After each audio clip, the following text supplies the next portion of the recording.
it's me, Mila Martinico, and welcome to season 2. Season 2. Yeah. Season 2. Of Okayish Advice. Yeah. Is it the best advice? Probably not. No. But we've been through life, and, we've been through it for sure. So take our advice with a grain of salt, and, know that I love you. I want to say real quick, thank you so much to everyone who went through our first season with us. I know that everybody says that they're, people in the podcast land world, that they look back on their first season and they're like, that was so cringy. And like, you learned so much. And I felt like we did learn a lot. And, it's just been fun, and it's been great to see like feedback and just connect with customers when they come in and be like, hey, what you said, what your friend said, like resonated. So that's been really good. So moving on. Thank you. We are doing today's episode with my cousin, my sister cousin, really. Yeah. Micaela. And Micaela and I think we're 5 years apart. I'm older. Is it 5 or 6? No, I think we're more than that. How old are you? Wait, I'm 35. Oh, I'm 25. Micaela, it's 10 years? We're 10 years apart. I'm old. Yeah. Okay. Well, I don't feel like, maybe I just don't feel as old as I am. Or maybe I feel older. I don't know. I don't know. But One or the other. like, dang it. Yeah. I didn't realize we were so old. Okay. I mean like so far. Yeah. Wow. Because you're the first granddaughter and I'm the very last. Oh, yeah. Yeah. Okay, that makes sense. Okay. Well, I think it's because you're so like spiritually. Let's get humbled in season 2. I know, right? Dang. I think that it's because you're so spiritually mature. And like I'm able to talk to you, I feel like on a level, like on the same level that way. Yeah. It doesn't feel like you're like 10 years younger than me. Yeah, we're on the same like wavelength. Yeah. But dang, shoot. Okay, well, humbled within the first 5 minutes. So anyways, Micaela lives in California, which of course where I'm from. We didn't live like in the same town or anything. We actually lived 4 hours apart growing up. But Micaela is the best work that I've ever done because I matchmaked her and her husband. Yes, you did. Jacob. Yeah. And then they have the most precious baby, Enzo. Yeah. He's so I love freaking him. cute. Little Italiano baby. Yeah. He's so cute. We do owe everything to you, really. And the Lord. But No, just kidding. Yeah. No, I'm so happy that worked out. That was the best. Yeah. And you guys are so happy, and we'll have to go on that another episode of you matchmaking and how that came about, because if anybody wants to be set up with somebody, she might be your girl. Dude, why do I like that so much? She thoroughly investigates men. So if you I am the FBI. One, so if you need a man, she might be your woman. Yes. Amen. Okay, let's get into our questions. Yeah. What are the top 3 lessons that you think Nonna taught you? Yeah. Oh, so I didn't grow up around Nonna. You mostly spent most of your time, but like you said, we were always 4 hours away. But I think, and we were just talking about this, one of the main things I think we both could say that we learned is that to deal with your crap. Nonna was incredible, but she was somebody who lived with the weight of her life on her all the time. Yeah. And it came out in everything that she did, and how she was a nonna, a grandmother, how she was a mom, how she was a wife. And as two people who are wives and moms, I think that, and hard workers, we both work and love to work. Yeah. I think that we could look at that and how she lived and say, do all these things at the end of the day matter? Right. If you are not whole, because you're doing everything out of this half-filled tank to where you're not whole, you're not healed, and at the end of the day, it's not worth it. Everything kind of falls apart. And so I would say, especially in her last days, which we didn't know were her last days, it was super sudden. I would say that I learned to deal with my stuff and to really take it seriously and to prioritize healing. Yeah, I would say that for sure. One thing, everybody knows that I opened the restaurant to honor Nonna's legacy because she was like literally haunting me in my dreams. Yeah. But like one thing, because I never wanted to open the restaurant because I grew up in it, and we know how hard Nonna worked. Like she had no life. Yeah. And you know, we never took vacations. Like any days off, she would be working on her house, working in the yard, and like. Wait, can we just paint this picture? She would work in her yard, in her underwear. Yeah. And with pantyhose. With pantyhose on. With a white V-neck. Yes. That showed half of her chest. It was literally cut down. Yeah, with her push-up bra. But it was always like leopard, pushing up to the Lord. Yellow. Yes. And she had this huge gaudy gold chain. Yeah. Cross diamonds that literally stuck right in between her boobs, and it just kind of hung there. And then her hair was always in a messy bun. Yeah, but like it was like she had those little angel wings like in her bun, and then she would mow the lawn she would mow the lawn, and the shirt and her pearls too. Yeah, and like literally, and then her shirt was a little bit like long, but her favorite shirt to wear, it said "Grandmas aren't always this sexy." And like people would come in the restaurant and be like, "Maria, I saw you mowing the lawn," because she would just be on the street. Oh like, yeah, she didn't care. Yeah, she didn't care. So like nobody worked as hard as Nonna. Yeah, that's so true.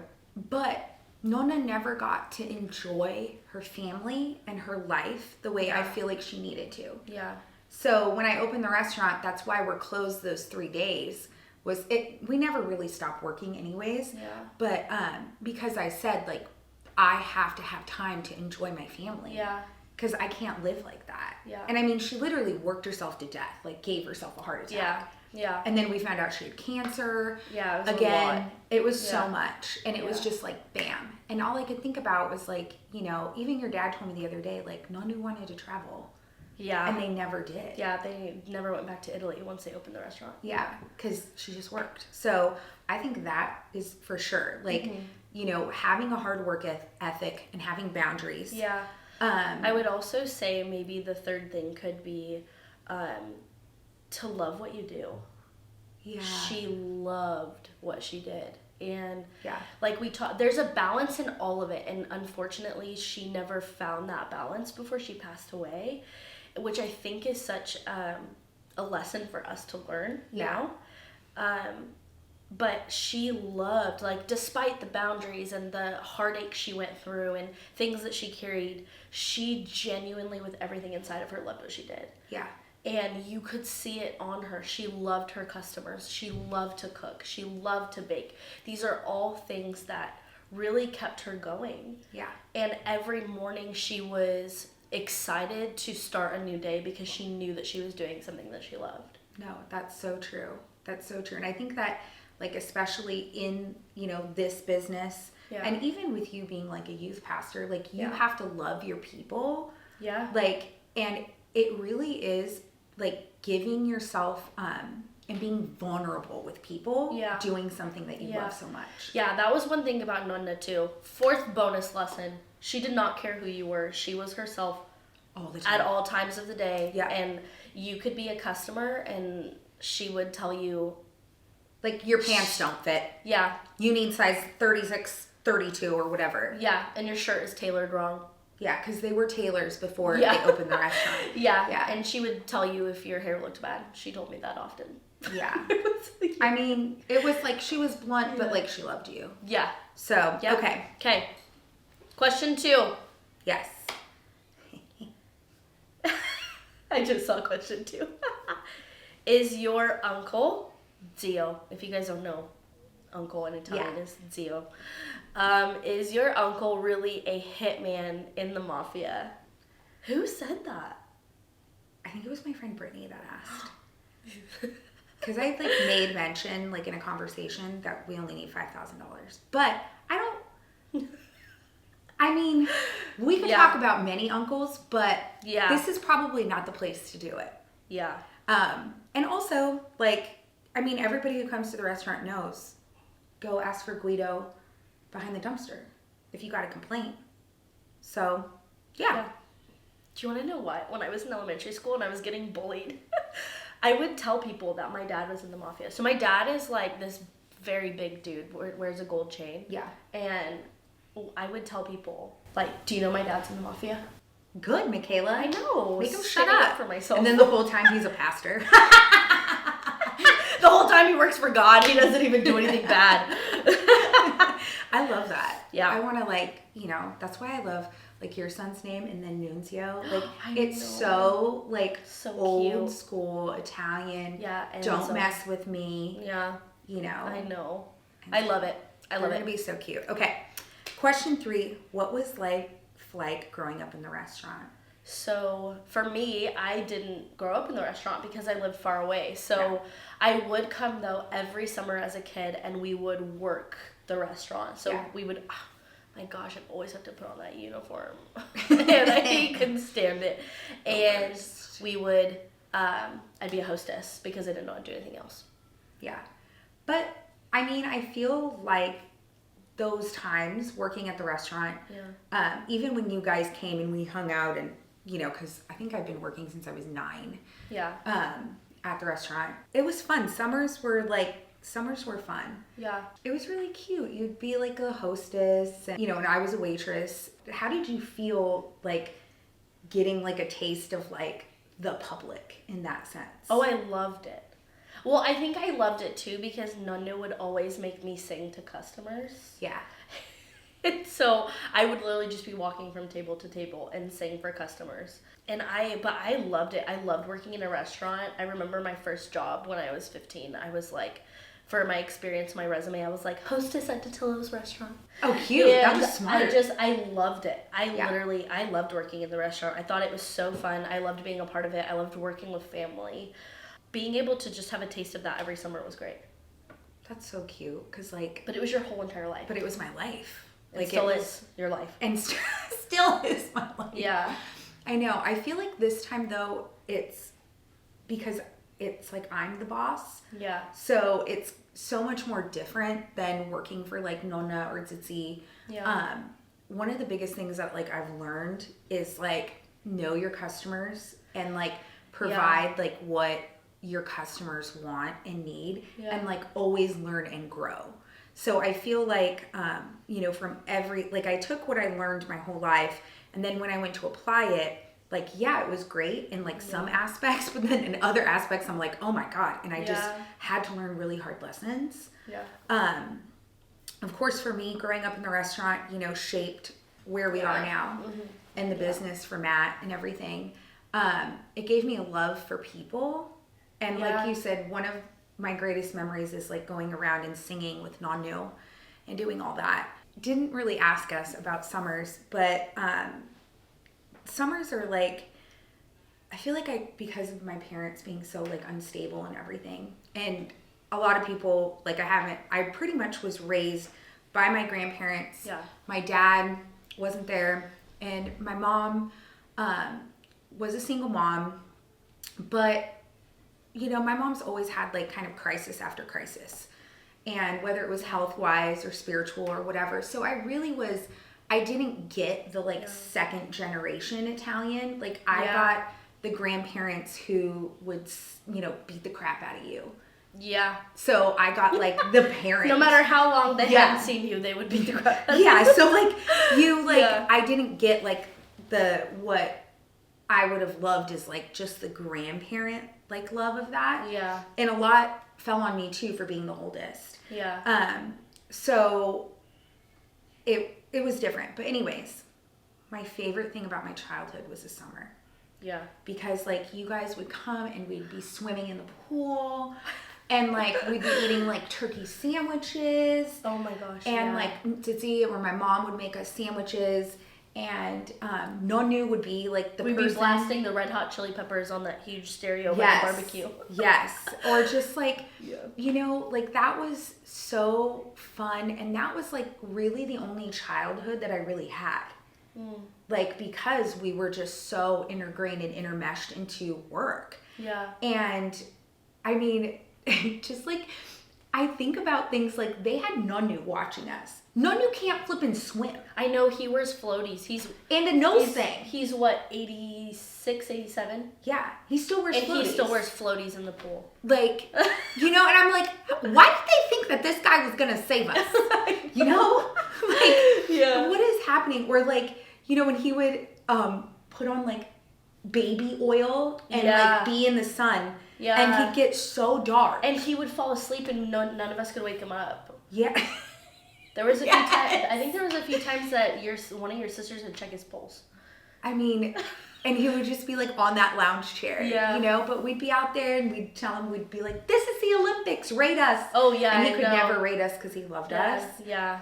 You know, and like, I loved that. I loved, Nonna, like once a year she would take us shopping for school clothes. You guys weren't there, but like when we would get together, like I loved, that's why I told Matt, he was like, what do you want to do?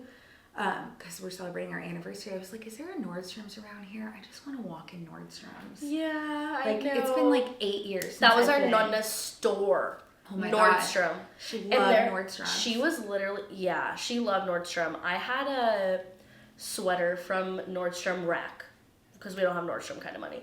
Yeah. I had a sweater from Nordstrom Rack and I was wearing it and I wore it to Thanksgiving. I think you had already moved. Yeah, we were gone. I wore it to Thanksgiving and she handed me a Datillo's restaurant t-shirt and said, go in the bathroom, put this on, take your sweater off, I'm gonna wear it. That's my sweater. She's like, I like your sweater. Yeah, she's like, I'm gonna take that, thank you. That's and she goes, so where's it Nonna. from? And so I told her it's from Nordstrom. She said, oh, okay, Yeah. I'll take that. And I said, okay. And I like looked at my dad, he's like, go take off the sweater. You're like, all right. I know. Oh, Nonna. I Yeah. know. That's so, I don't know, just thinking back on everything, I feel like, I told Matt this the other day too, it's like, I haven't gone back to Cali, but I feel it scares me to go back to Cali because then it feels like it's really, really real. That's how we know, though, that you haven't been back because you call it Cali. Oh. Everybody in California is like, ugh. Oh. Well, I also No, called but everything the 31. That's and what I said the other day. And they looked at me like, yeah. oh, I forgot I'm in the South. Yeah, it's Interstate 31 or whatever. Yeah, no, but it does. It is real. Like, I went back for the first time since, really, I'd only been one time after she passed. And then this was the second time I went. And it was so weird being in her bathroom. And there's still some of her stuff in the drawers that they've not gotten rid of. Or, you know, that Nonna is not going to get rid of. But, yeah, it feels like she still lives there. That's so crazy. It's weird. It's hard. It's hard going in there and like feeling like there's something missing. Like when I was telling you we saw our brother the other night. Yeah. And we saw Zio and my dad was like, I was looking at his face and was like, gosh, it looks like I'm looking at my mom. It's so crazy Yeah. whenever I see him over here. And it's weird too because like Pearl, when she was next to Uncle Tony, like she has those like Nanchi eyes. Yeah. And I'm like, oh my God. And then Pearl's just Nonna. I know. She's just like a blunt old lady. Yeah. And now she has a haircut. And now she has Nonna's haircut. Oh my God. And then her bangs even do that like I thing. know, the little flippy. Oh my God, yeah. But anyways, I'm so glad that we got to do this. I know. I hope that people ask us more questions about growing up like Italian American. Yeah. And, you know. And matchmaking. And all the good things. Yeah. Thank you for listening. You know that I love you. I love to feed you. And don't forget to subscribe on Instagram, Facebook, TikTok, and YouTube.